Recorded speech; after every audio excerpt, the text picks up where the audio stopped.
So how do you deal with difficult people?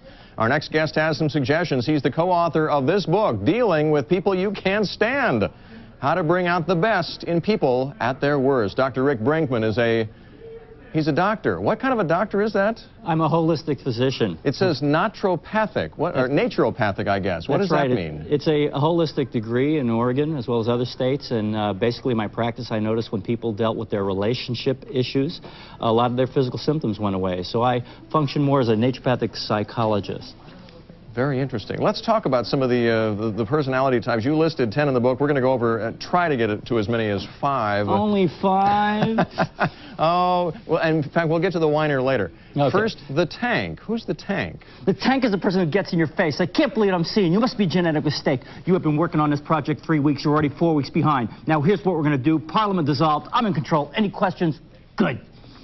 Now, I'll tell you how I've dealt with... No, how do you deal with them? What do you do with that person? Well, basically, you do have to up your assertiveness level. You have to get into the ballpark with them. It doesn't mean you become a tank as them, but you do have to get assertive. What if that person's the boss, though? Oh, no problem. You acknowledge what they say. I hear you think I'm a genetic mistake and I'm way behind. And then you bottom line it with them. But the bottom line is, if we're going to get further ahead, it's not helping having you stand around yelling. Now, let us get the work done that needs to be done.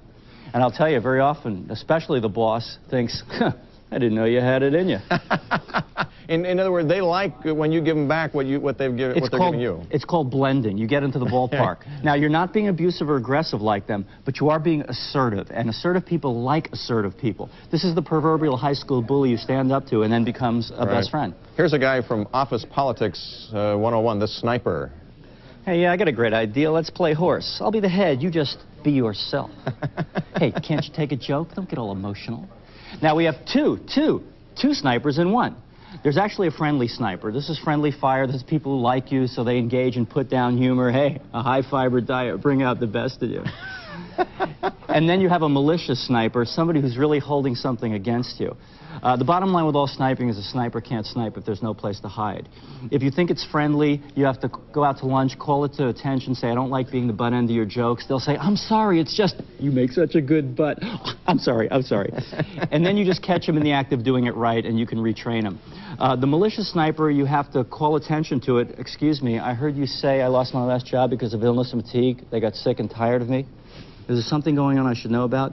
And you try to bring up whatever is going on, and if you can clear the air, then you clear the sniper. You make it sound so easy. Well, you know, it takes practice, and I would suggest to all your viewers that they are mentally rehearsing constantly. You know that every time you have an uncomfortable interaction with somebody, you're going to remember it again and again and again.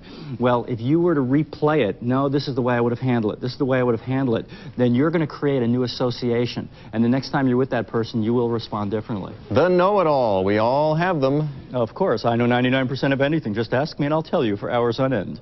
But never listen to your clearly inferior ideas. Now, a know-it-all is controlling, and they don't think they should waste time with other people's ideas. But the problem is they shut out other people.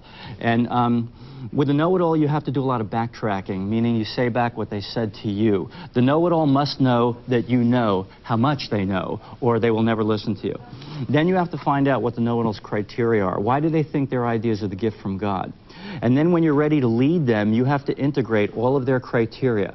But you should also be indirect, meaning you say, I'm wondering if you've read, I'm sure you're aware of, hypothetically speaking, what do you suppose if we were to try this? Right. And that makes it safe for them to follow, because know-it-alls have radar for other people's ideas.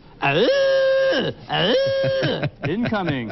So you got to go stealth and kind of slip under their radar. You know, I don't mind the know-it-all as long as he knows it all. It's the one who thinks he knows it all that really gets under my skin. That's the ticket. I think they know it all. Believe what they say. Words come out their mouth, come back in both their ears, and they figure, hey, this must be true. I heard it twice. So what you can do with a think they know it all, stop them in their tracks, is give them some recognition. You know, let's say here's the think they know it all going, hey, I'm a computer expert. You know, we got to get a system that's IBM computable. Yeah, that's a ticket. And one with the big 5-inch discs, because we got big information. And so what you do is you start asking questions innocently. Oh, how many K do you get on a big disc versus a dinky disc? Yeah, I don't recall, but on a big disc it's special K. Or you project positive on them. You know, thank you for speaking up. I appreciate you sharing your computer knowledge. And this stops them. They say, hey, it's deciduous to my species. But then as you start asking questions very innocently, you start backing them into a corner. So, what level of CPU do you need to run Windows?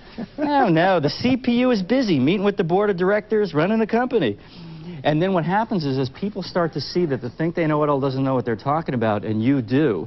And the think they know-it-all is going to look for a way to go along with you. And so what you want to do is give them a way out.